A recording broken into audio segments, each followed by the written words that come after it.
one of the bullet points we have on here is psychological safety and belonging, Mhm. which reminds me of, Google did years of studying their teams to find out what makes for the most effective team. Is it their hard skills? Is it their previous experience? Is it Mhm. their past performance? Is it the level of resources that they have? What Mhm. is it that makes for the highest performing teams? Mm.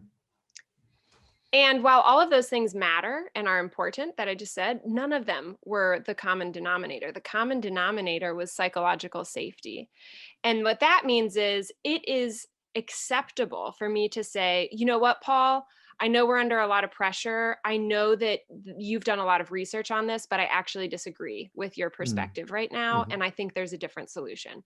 Is there a culture where that is accepted? Or is it a culture where, if you do that and you're wrong, you're punished, right? So like Mm.